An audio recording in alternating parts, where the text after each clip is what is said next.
দোকান থেকে তো বিস্কুট অনেক কিনে খেয়েছেন, এবার ঘরে থাকা সামান্য কিছু উপকরণ দিয়ে মোচমোচে খাস্তা জিরা বিস্কুটটা বানিয়ে দেখুন। বাড়ির সবাই খেয়ে অবাক হয়ে যাবে। আর এটা বেশি করে তৈরি করে রেখে মাস জুড়ে সংগ্রহ করে রেখেও খেতে পারবেন।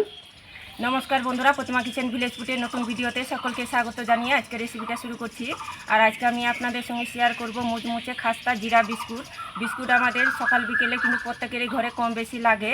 তো সেই বিস্কুট দোকান থেকে না কিনে ঘরে থাকা সামান্য কিছু উপকরণ দিয়ে এমনকি কম খরচের মধ্যেই এই বিস্কুটটা তৈরি করে নিতে পারবেন। চাইলে বেশি করে তৈরি করে রেখে মাস জুড়ে সংগ্রহ করে রেখেও খেতে পারবেন। তো চলুন সহজভাবে বানিয়ে দেখাবো, একবার দেখাতে যে কেউ তৈরি করে নিতে পারবে। তো কিভাবে বানাচ্ছি বন্ধুরা স্কিপ না করে পুরো ভিডিওটা দেখবেন। আশা করি আজকের রেসিপি দেখতে আপনাদেরকে ভীষণ ভালো লাগবে। আর যে সকল বন্ধুরা এখন পর্যন্ত চ্যানেলে নতুন হয়ে থাকলে প্লিজ চ্যানেলটিকে সাবস্ক্রাইব করে আমার পাশে থাকবেন। আর যারা ফেসবুক পেজটাকে দেখছেন তারা পেজটাকে ফলো করে আমার পাশে থাকবেন। তাহলে বন্ধুরা জিরা বিস্কুটটা বানানো শুরু করি। বিস্কুটটা তৈরি করবার জন্য দেখুন হাফ বাটি থেকে একটু কম নিয়েছি সাদা তেল, আর 1 চামচ দিয়ে দিব ঘি। আপনারা চাইলে শুধু সাদা তেল দিয়েও করতে পারেন। আর সাদা তেল আর ঘি মিশিয়ে করতে গেলে বিস্কুটের ফ্লেভারটাও খেতে ভালো লাগবে, তার সাথে সাথে কিন্তু টেস্টটাও খুব সুন্দর আসবে। খুব ভালো করে সাদা তেলের সঙ্গে ঘিটাকে মিশিয়ে নেব।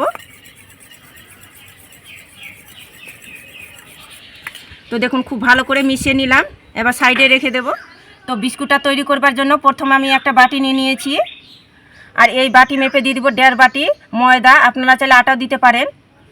যখন বিস্কুটটা তৈরি করবেন কাপ অথবা বাটি মেপে নেবেন, তাহলে পরের উপকরণগুলো দিতে সুবিধা হবে। আর দেখুন 1 বাটি মাপ করে নিয়েছি 1 বাটি বেসন। এটা দেওয়ার কারণে বিস্কুটের কালারটাও আসবে খুব সুন্দর, আর খেতেও দারুণ লাগবে। আর এখানে নিয়েছি 3 চামচ সুজি, আর নিয়েছি 1 বাটি মাপ করে হাফ বাটি গুঁড়ো করা চিনি। মিষ্টিটা নিজেদের পছন্দ মতো করে দেবেন, যে যেরকম বিস্কুটের মিষ্টি খেতে পছন্দ করেন সে পরিমাণে দিয়ে দিবেন, কম বেশি। আর চেষ্টা করবেন এখানে গুঁড়ো করা চিনি দেওয়ার, তাহলে সব থেকে মিশানোর সুবিধা হবে। আর দিয়ে দেবো সামান্য একটু লবণ। যেহেতু জিরা বিস্কুট তৈরি করছি তার জন্য দেখুন এখানে 1 চামচ জিরে আমি শুকনো খোলায় একটু ভেজে নিয়েছি। এটা ভাজার কারণে ফ্লেভারটা খুব সুন্দর লাগবে, খেতে ভালো লাগবে। তো এখান থেকে আমি 1 চামচ দিয়ে দিব। আর 1 চা চামচ দিয়ে দিব আমি এখানে বেকিং পাউডার। খাবার সোডা না, এখানে বেকিং পাউডারটা দিতে হবে। 1 চা চামচ দিয়ে দিব। এবার সাদা তেল আর ঘি মিশানোর তেলটা আমি এখানে দিয়ে দিব।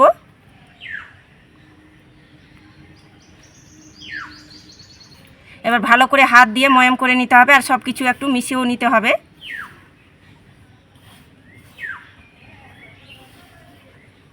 এইভাবে করে একটু হাত দিয়ে ঘুষে ঘুষে ময়ামটা করে নিতে হবে। তো দেখুন খুব ভালো করে ময়াম করে নিয়েছি। এইভাবে করে মুঠো করবেন, দেখুন মুঠোর মধ্যে চলে আসছে। দোলাটা দেখুন ভেঙে যাচ্ছে না। ঠিক এইভাবে করে ময়ামটা করে নিতে হবে। আর এর থেকে বেশি কিন্তু ময়াম করানোর দরকার নেই। আর এখানে জাল করা ঘন দুধ নিয়েছি, দুধটাকে ঠান্ডা করে নিয়েছি। অল্প করে দিয়ে মেখে নেব, তবে একবারে কিন্তু দেব না, একটু টাইট করে শক্ত করে মেখে নিতে হবে। খুব নরম করে আবার মাখানো যাবে না।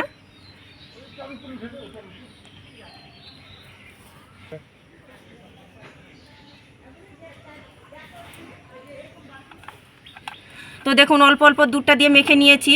ঠিক এইভাবে করে একটু টাইট করে মেখেছি। এইভাবে করে মেখে নিতে হবে। তো এখান থেকে আমি লেচি কেটে নেব, আর হাতের মধ্যে নিয়ে একটু গোল করে নেব। এবার আমি বেলনিতে বেলে নেব।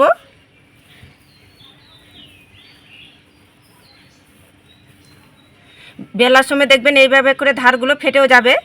তো এটা ভয়ের কিছু কারণ নেই, এইভাবে করে বেললে কিন্তু খুব সুন্দরভাবে কিন্তু বেলানো হয়ে যাবে।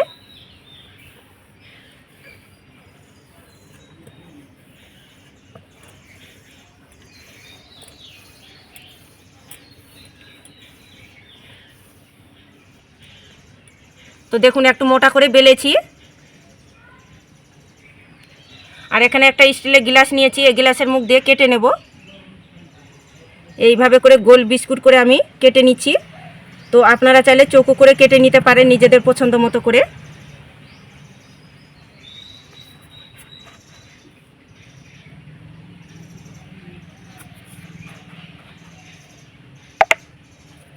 এই সাইডেরগুলো তুলে নেব।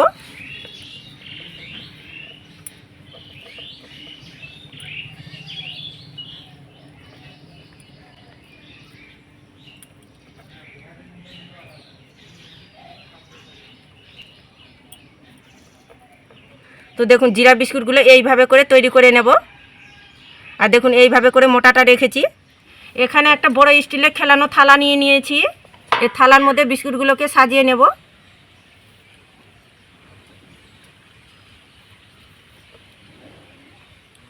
তো দেখুন হালকা করে কিন্তু ফাঁকা রাখতে হবে। একইভাবে করে বিস্কুটগুলো তৈরি করে নেব। একইভাবে করে বিস্কুটগুলো তৈরি করে নিয়েছি। বিস্কুটগুলো বেক করার জন্য এদিকে আমি উনুন ধরিয়ে কড়াই বসিয়ে দিয়েছি, আর কড়াইয়ের মধ্যে একটা স্ট্যান্ডও বসিয়ে দিয়েছি। থালাটা খুব সুন্দর করে বসিয়ে দেব। ঢাকা চাপা দিয়ে লো আঁচে করে আমি 10 মিনিট জাল করে নেব। লো আঁচে করে 10 মিনিট জাল করে নিয়েছি। এবার ঢাকনাটা খুলে দেখে নেব হয়েছে কিনা। এই দেখুন বিস্কুটগুলো কত সুন্দরভাবে হয়ে গেছে, আর কি সুন্দর একটা কালারও চলে এসেছে দেখুন বিস্কুটগুলোর মধ্যে। এই দেখুন নিচের দিকটা দেখুন কত সুন্দর একটা হালকা কালারও চলে এসেছে বিস্কুটের মধ্যে। আর এখন কিন্তু অনেকটা গরম আছে, তাই বিস্কুটগুলো একটু কিন্তু নরম ভাবটা থাকবে। আর এটা নামার পরে দেখবেন কিন্তু বিস্কুটগুলো শক্ত হয়ে যাবে। তো বিস্কুটগুলো আমার হয়ে গেছে, এবার নামিয়ে নেব। তো বিস্কুটগুলো এখন কিন্তু গরম আছে, তো পুরোপুরিভাবে ঠান্ডা করে নেব। তো দেখুন পুরোপুরিভাবে বিস্কুটগুলো ঠান্ডা করে নিয়েছি। আর একইভাবে করে এই থালাটাও আমি তৈরি করে নিয়েছিলাম। আর এখন দেখুন বিস্কুটগুলো কতটা খাস্তা মুচমুচে হয়েছে। তো শব্দ শুনে তো নিশ্চয়ই বুঝতে পারছেন। আর জিরা বিস্কুটগুলো দেখুন কতটা পারফেক্টভাবে হয়েছে।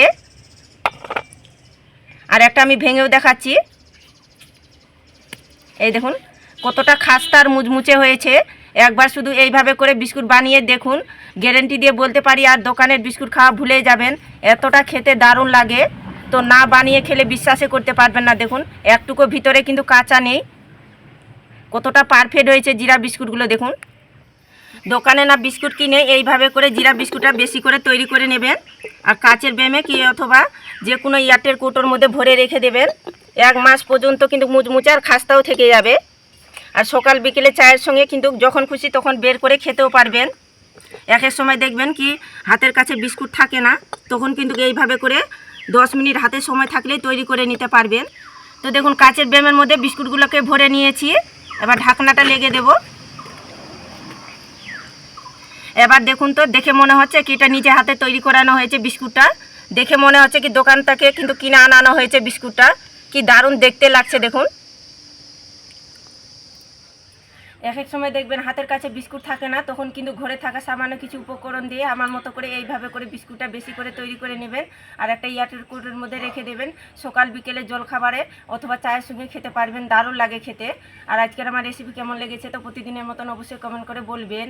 আর ভালো লাগলে একটা লাইক করে বন্ধুদের সঙ্গে ভিডিওটা শেয়ার করবেন। তো ভিডিওটা এখানে শেষ করছি, দেখা হচ্ছে আবার নতুন কোনো রেসিপির সঙ্গে।